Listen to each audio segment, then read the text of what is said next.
morning. If it's unplugged, please. I call you.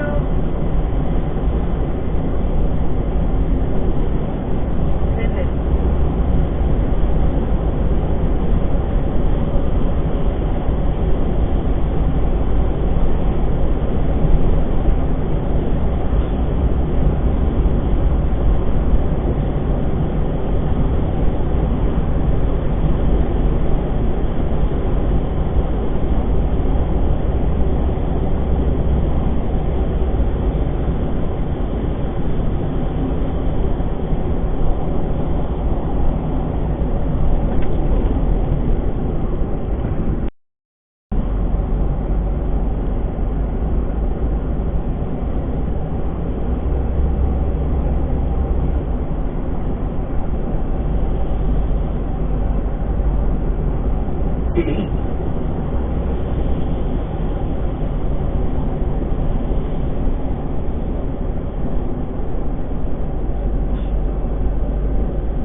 Oh, okay. So I'm sending you a message. Supposed to be I'm saying doctor, but my message goes to this.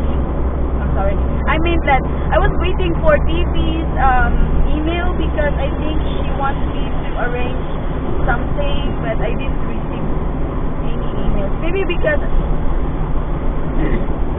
oh, easy. It's not easy, right? Oh, easy. I'm sorry. I thought it's ISY.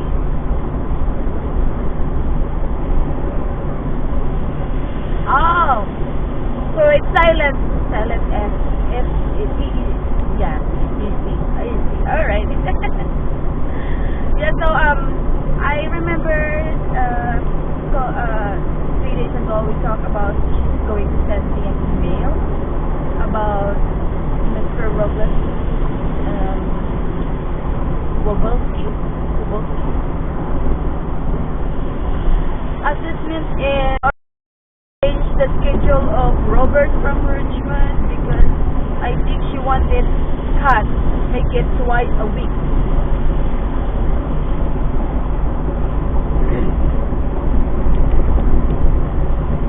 have WhatsApp. I messaged her yesterday and didn't get any response until now. I will call her later. I will. I'm sorry to disturb you in the morning. I always wake up like early. Uh,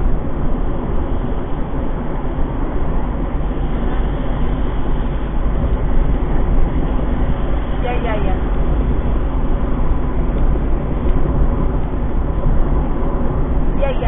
That's really cool. I wanna know. Yeah.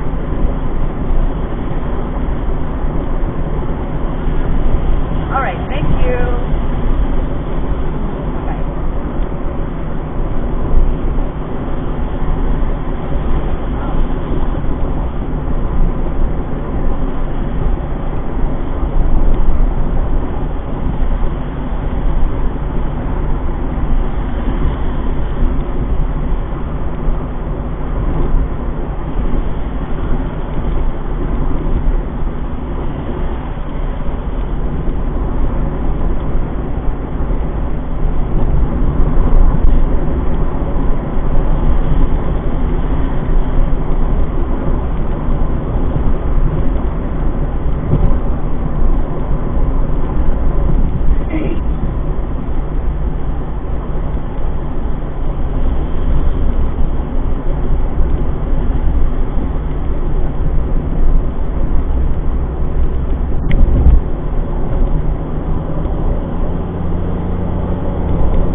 Hey Siri, call my husband.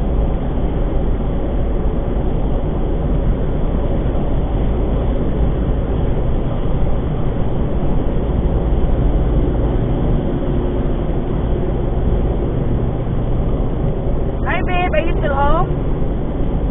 Babe, can you? Okay, babe, can you check the ironing? If it's unplugged, because I remember I used it. I just wanna double check. Yeah, where the bed was in our piece area. Is it unplugged? All right, okay, that's all. All right, baby. Bye bye. Thank you. Love you. Bye bye.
money that I sent.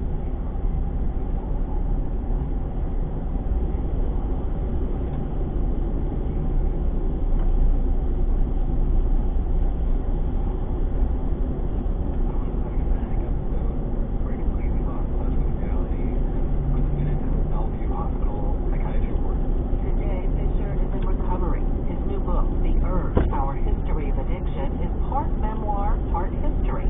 It looks at how treatment has historically ignored an individual's unique social and cultural influence.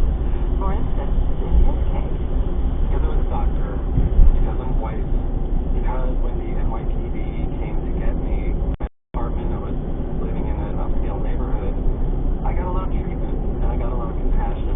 And in many states, unfortunately not all, but in many states in the U.S., there are these specialized programs for doctors who have addiction problems. And we get a case manager and a lot of really careful and nuanced encouragement. And sadly, many people with addiction can't even access services, let alone the kind of quality of services I was able to get. can you explain why it matters whether addiction is considered a disease or a vice? I think addiction is not a disease, so to call it a disease is misleading. Now, I say that with the understanding that for some people, the word disease is really powerful and even liberating, and I would never want to police an individual's understanding of the word, but on balance, I think the notion of disease is misleading because it takes focus away from some of the broader interconnected factors, the forces of racism and other forms of oppression that are so often bound up in addiction. But has looking at addiction as a disease opened up new and more opportunities for treatment? To be honest, I'm not sure about that. Initially, the word disease was introduced to try to force open the doors of hospitals and otherwise get medical treatment for people with addiction. But the specific notion of disease, I just don't know how far it has gotten us. I would argue that now, 50, 60 years later, people still struggle with getting access to care. People still struggle against stigma. People still struggle to get insurance benefits for problems with addiction. There is, I think, a useful version of the word disease when we're talking about addiction. It's that it's a medical condition, that therapy, medication can save lives. The term is not used. Can you talk a little more about how drug and alcohol use has been viewed over the years and how treatment is influenced by racist views of the past? Yeah, absolutely. For centuries and centuries, people have tried to divide folks according to good drugs and bad drugs. To say that certain drugs are dangerous, they lead inexorably to vices and social problems. And often that kind of stark exaggeration of the harms of one drug on one hand and the supposed benefits of other drugs on the other hand, they rebound to hurt everybody. For example, the turn of the 20th century, there were all of these powerful efforts to criminalize certain drugs because they were associated with certain racist and xenophobic panics, like the panics associated with Chinese opium use and black cocaine use. Even just the urban poor was a major development around that time. Association with heroin drove a lot of this attitude. At the same time, a sort of entitlement allowed the continued use of certain drugs, at first things like morphine and more tightly regulated opioids, and then later stimulants. White people and privileged people were harmed by those sorts of entitlements too.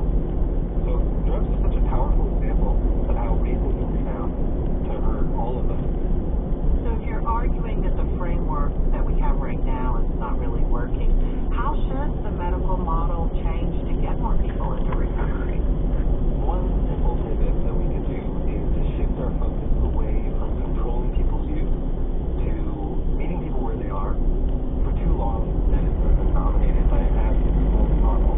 Now, I myself am in an abstinence model. I don't think I should drink or use again.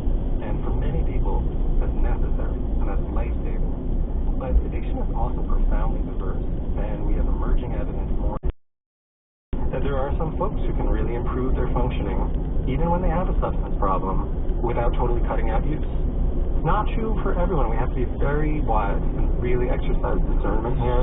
Yeah, I think there's a lot of people who might be hearing you say that and saying you're giving people an excuse not to try to tackle their problem. Right, and I would hate to do that. I don't think that it's wise to be cavalier about drug use, but we have to face facts that there are a lot of people who don't want treatment because our current treatment system is really domineering. And it's a crisis that people are, say, for example, discharged from treatment because of continued use.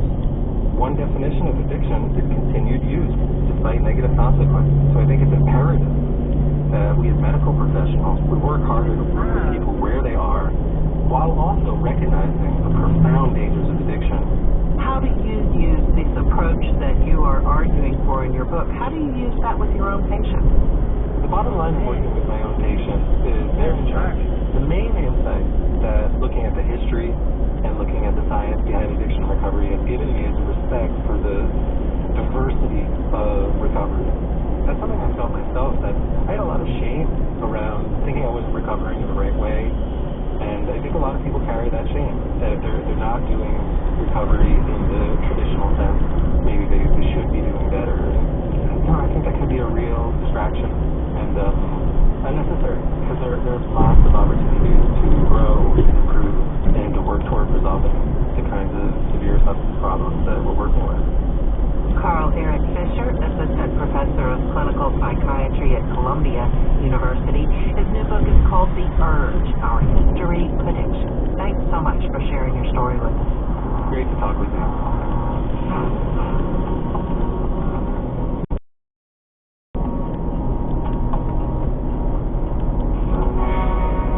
It's Morning Edition from NPR News. I'm Debbie Elliott. Anime Martinez.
We'll cover the substance of what he said and how he said it. An analysis of the president's leadership style is coming up on Morning Edition from NPR News.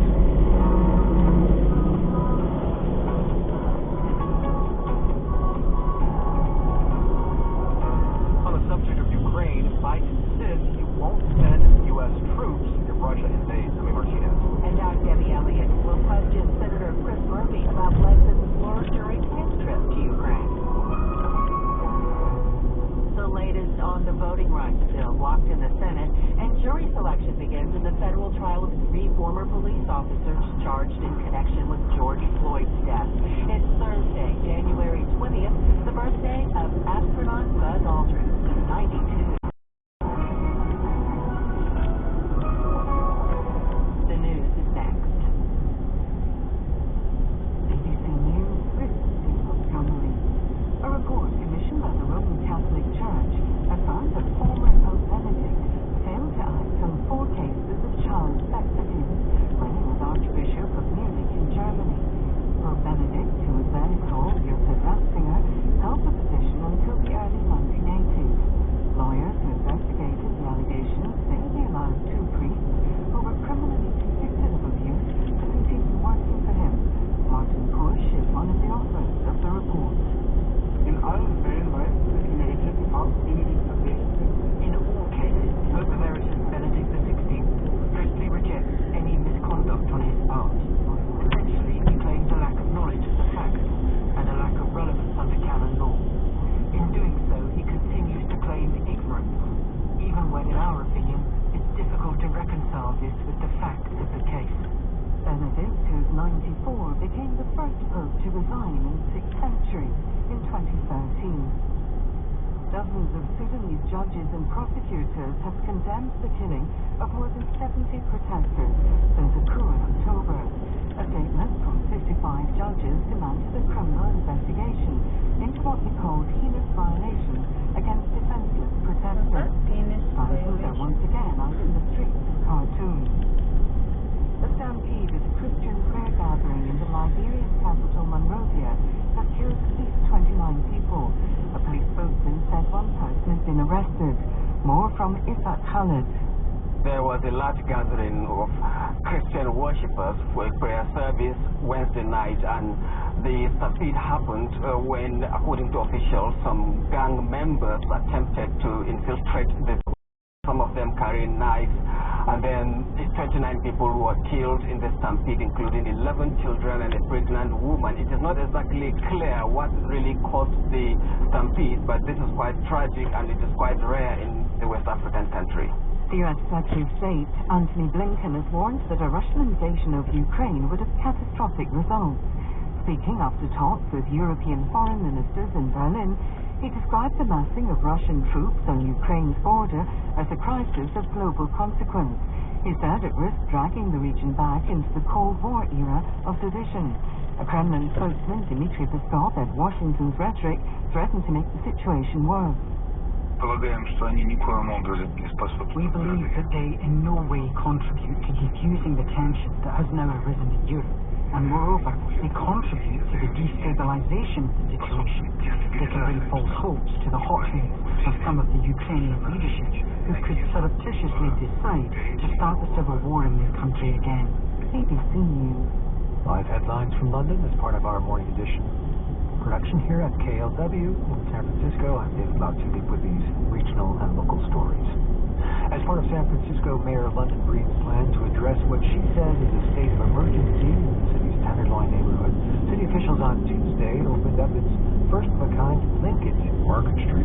Is equipped to serve up to 100 people at a time who are suffering from drug use and mental health issues, connecting with long-term and short-term services like health care and housing. The center is part of the mayor's Tenderloin Emergency Intervention Plan, introduced by Breed to address public drug use, overdose deaths, and crime in the neighborhood. The plan was approved by the city's Board of Supervisors late last month. In a statement, Breed said, quote, "Our work in the Tenderloin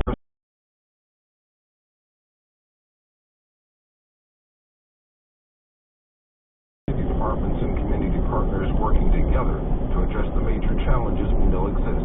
This is hard work, and I appreciate everyone joining in partnership to make a difference for the people of the Tenderloin," unquote. Because of staff shortages for now, the center will operate 7 days a week between 8 a.m. and 8 p.m. with limited staff. However, the center will ramp up to serve 100 people and stay open 24 hours daily in the near future. In addition to connecting people with services, the center will also help people living on the streets with access to basic things like food, water, bathrooms, showers, and laundry, city officials said. The center is being overseen by both the San Francisco Department of Public Health and the San Francisco Department of Emergency Management, with collaboration from other city departments as well as several community organizations. Because part of the effort also includes an increased police presence, the plan has met with criticism from some community groups, homeless advocates, and some city officials. In Oakland, I'm Sunil Khalid, KALW News. Governor Gavin Newsom wants California to become a major producer of lithium, battery material essential for electric cars. Cap Radio's Scott Roth reports on the ambitious and experimental plan. More than half a century ago, the Salton Sea in Southern California was a destination for families and vacation goers. Now, the landlocked body of water is largely abandoned due to toxins. But Newsom has the grand vision for its future. We have what some have described as the Saudi Arabia of lithium here in the state of California. And he says that could make the Golden State a world leader in lithium production. Well, it's definitely a worthy experiment because on a global basis, we're desperate for new sources of supply. John Graham is a professor at Indiana University's School of Public and Environmental Affairs. He says, unlike traditional mining, direct extraction pulls lithium from underground brine. The process is promising because it recovers high of lithium. but it's never been actually well demonstrated on a commercial scale that it's economically feasible or environmentally sustainable. Newsom wants to incentivize private companies to explore direct extraction and build nearby battery manufacturing sites. Graham says that could take up to 20 years, and warns similar efforts have failed in countries like Australia and Chile. In Sacramento, I'm Scott Robb.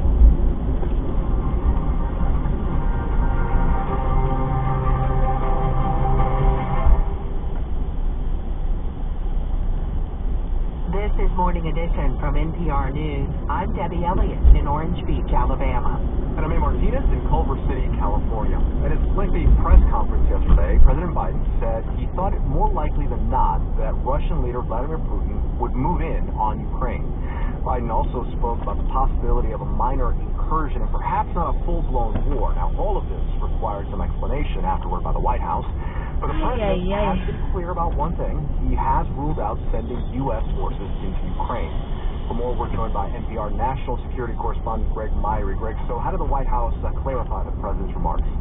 Right. President Biden's comments did raise some questions about how the U.S. and NATO might respond to a Russian invasion. So shortly after he spoke, the White House put out a statement that said, quote, if any Russian military forces move across the Ukrainian border, that's a renewed invasion, and it will be met with a swift, severe, and united response.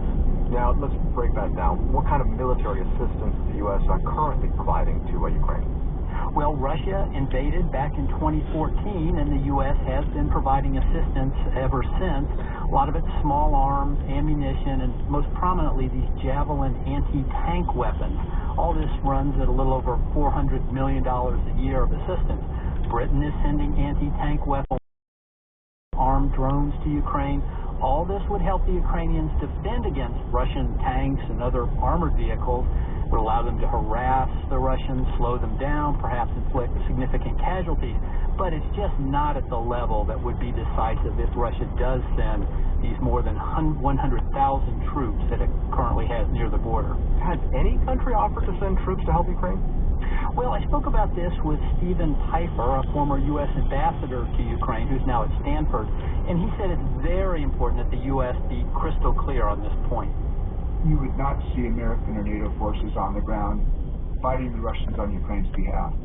I don't want the Ukrainian government to make a decision based on a miscalculation of how much help they can get from the West. So President Biden has specifically ruled out U.S. troops. We should note the U.S. does have very small contingents that rotate through Ukraine to work with their military. Right now, for example, there's more than 100 members of a Florida National Guard unit known as Task Force Gator. They're currently in western Ukraine, but they're there to train, not to fight. All right, so if the Ukrainian military is on its own on this, could it withstand a Russian offensive?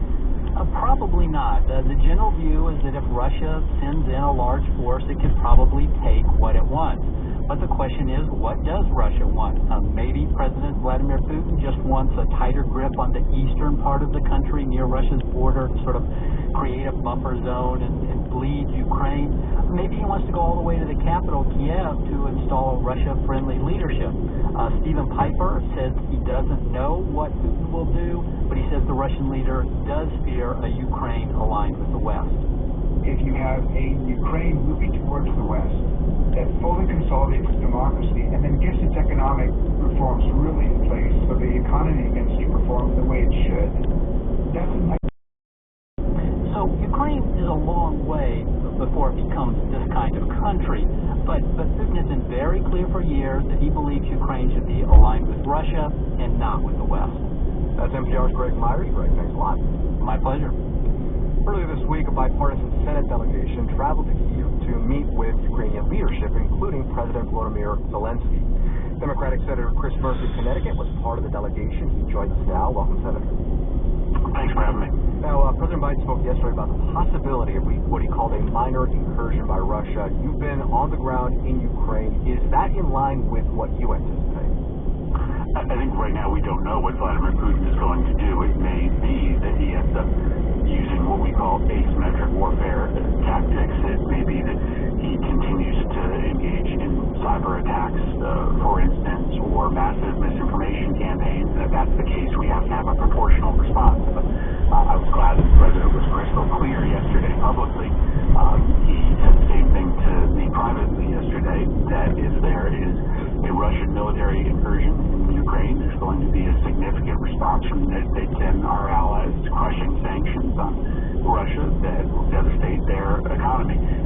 I think what I saw in Ukraine is a Ukrainian people that are ready for the long haul.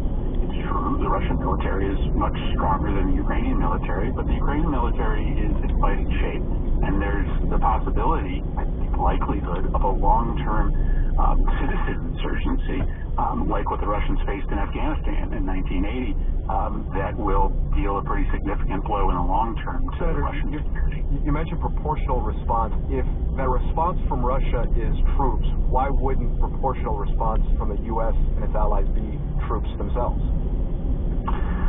Well, Ukraine is not a NATO ally. To put the kind of U.S. force inside Ukraine necessary to defend it against a Russian invasion, frankly, would involve years and years of preparation. And so I don't know that the American people would support sending hundreds of thousands of U.S. troops into Ukraine, but they would support, and they do support, significant military and economic assistance to allow Ukraine to fight for itself. I think Joe Biden's simply reading the American people about where they're willing to send American soldiers to fight and die. But I think Americans are willing to do everything short of that to help Ukraine. Now, the U.S. has threatened crippling sanctions to deter Russia from invading Ukraine, but Europe isn't on board yet. Senator, what's the way forward if everyone isn't on board? I think it has been a struggle to get Europe to sort of see the intelligence we see. I think there are some in Europe that frankly don't believe Russia is actually going to go through with this. But they're coming along, and I think President Biden has been pretty successful in developing this set of sanctions that will be significant and serious. Listen, Russia's short-term goal may be to try to get Ukraine back in its orbit, but Russia's long-term goal is to splinter NATO, to smash NATO. So Biden has these two goals, right? He's got to try to deter Russia from coming into Ukraine, but he can't Turn on your signal, idiot. Split so apart you can have the United States from Europe. That's why he's got to try to keep the U.S. and Europe, keep NATO together on this sanctions package. That's a sort of very fine, difficult line to walk, but I think so far he's done a good job. Whether sanctions are maybe the preferred option here, why did you and many of your colleagues vote against sanctions on Russia's Nord Stream 2 gas pipeline? So this was an effort by Senator Cruz last week, or 2 weeks ago now, to break from our European allies. In fact, this was a bill about sanctions on a series of German entities that are participating in the construction of a pipeline from Russia into Europe. We just did not believe, as the Biden administration didn't believe, that it was smart to have sanctions on Germany at a moment when we need them. But it would still hurt Russia. It would still hurt Russia, though, to have those sanctions. Well, it would hurt Germany much more in that these sanctions would be easily sort of run around by Russia. Russia probably in weeks or months could have found a way to get around the sanctions and start rebuilding the pipeline. The Germans have, of course, decided to stop the pipeline. They finally have gotten in alliance with U.S. policy, so it would just be a curious thing to sanction German companies and German individuals right out because the German government paused the pipeline. This was an effort by Senator Cruz to try to sort of do the work of the former president who was trying to split apart the United States from Europe, and ultimately there will be Republicans and Democrats coming together around sanctions against Russia. It had a majority, though. I mean, so 55-44 is what it fell short. It needed 60 votes. You had Raphael Warnock, Mark Kelly, Democratic senators, had bipartisan support. So, I mean, I read your tweet that you said that the U.S. needs to send a clear signal that it's committed to Ukrainian sovereignty. I mean, what kind of a signal does it send to Ukraine that a bill with bipartisan support and a majority of U.S. senators winds up not happening? Well, that's why we went to Ukraine, this big bipartisan delegation. Both Republicans and Democrats said, listen, we were divided on this very narrow question of whether we should sanction a handful of German entities related to this pipeline. But Republicans and Democrats are not divided on the question of whether we will continue to send lethal arms to Ukraine and whether we will support if Russia invades. So that was the reason that we went. That's the reason that conservative Republicans and progressive Democrats went to Ukraine last week, to show that notwithstanding this fairly narrow disagreement on 95% of U.S. policy towards Ukraine and Russia, there will will be no division.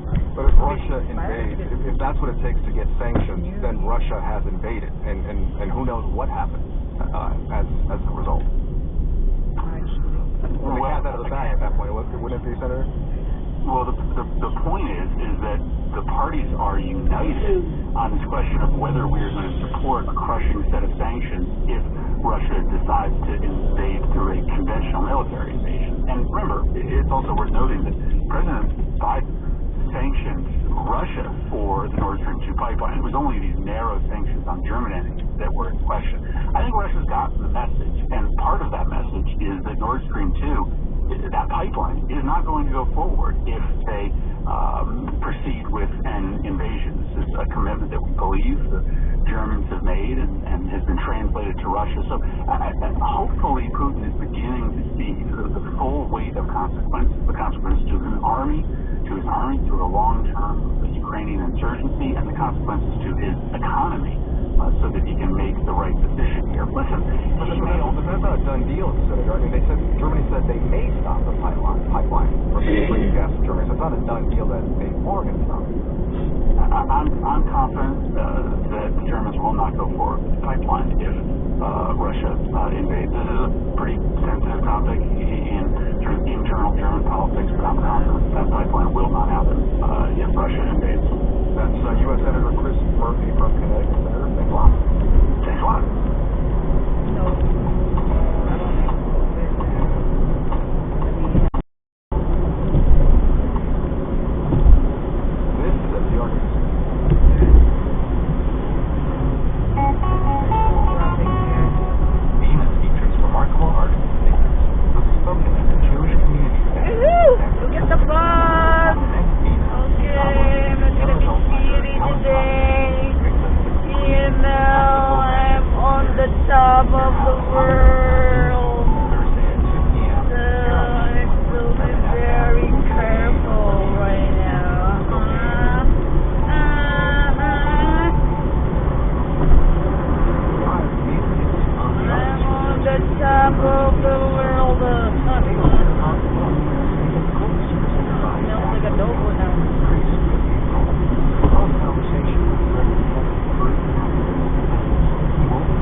Congregation Beth Israel near Fort Worth, he invoked the name of Afia Siddiqui.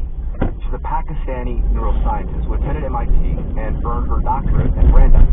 But in 2010, Siddiqui was convicted of attempting to kill American soldiers and officials while in Afghanistan. She's now serving an 86-year sentence in federal prison in Texas. Last Saturday, those synagogue hostages managed to flee, and the gunman, a British man named Malik Akram, was killed, but authorities are still trying to piece together the man's motive and how obvious Siddiqui's cause fits into it. I talked with Michael Kugelman, the Deputy Director of the Asia Program at the Wilson Center, about that connection. Michael, it's been years since we've heard her name come up, so were you surprised to hear her name invoked?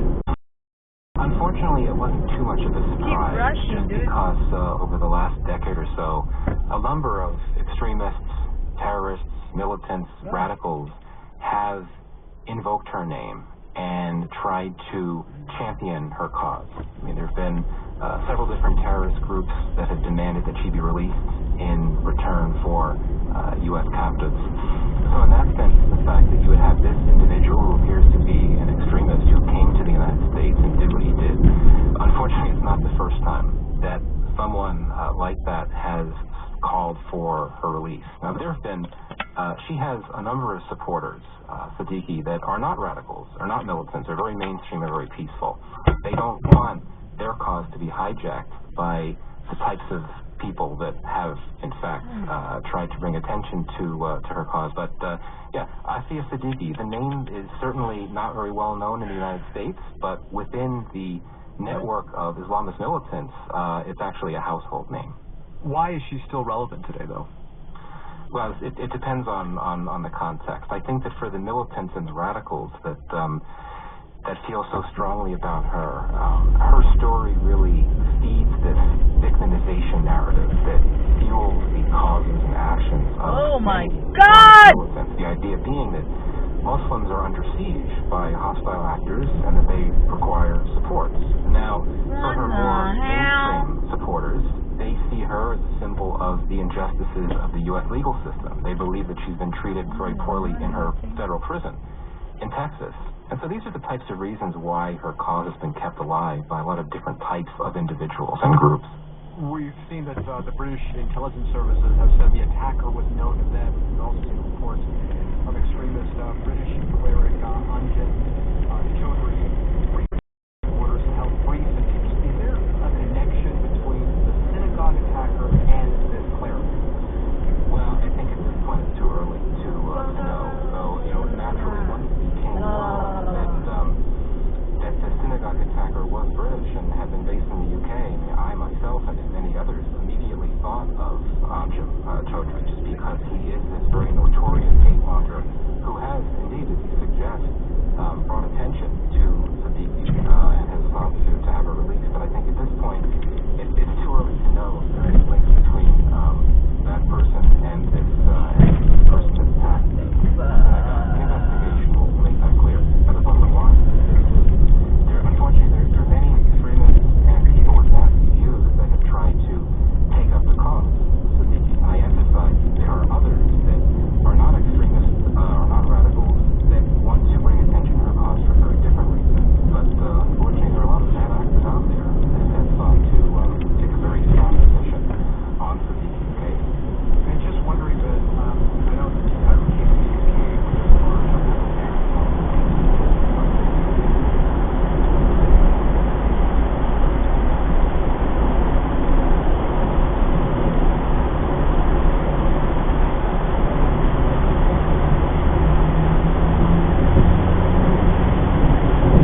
legal system, and she didn't want to participate in it. Lord, hallelujah. This is the type of defiance that really animates many of her supporters. But no, the chances of Siddiqui being released before what happened at the Texas synagogue were slim to none, and I think now it's even more unlikely that that would happen, just because, you know, if there were to be even the suggestion with anyone in the U.S. government of receptivity to looking into the possibility of an early release or swap or whatever the case may be, that would be perceived as essentially giving in to the demands of this extremist that stormed the synagogue in the U.S. and took hostages. So my sense is that I would be utterly flabbergasted if she were to be released. And at the end of the day, the U.S. officials, successive U.S. government, believe unequivocally that Siddiqui is an unrepentant terrorist and that she must stay behind bars. Oh my goodness. That's Michael Kugelman from the Woodrow Wilson International Center for Scholars. Michael, thank you. Thank you. Okay, alright. Okay. Foggy here. Gee, don't speed, dude.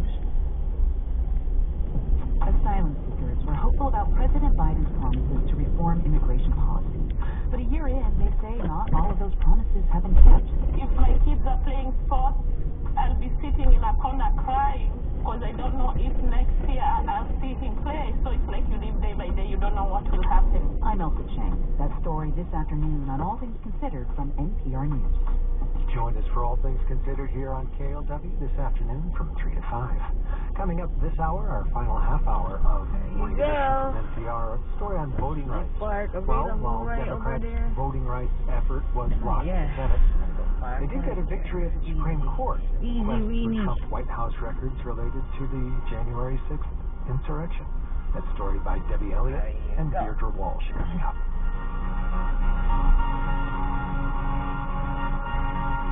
Right now, the time is 8:30. Good morning. Live from NPR News, I'm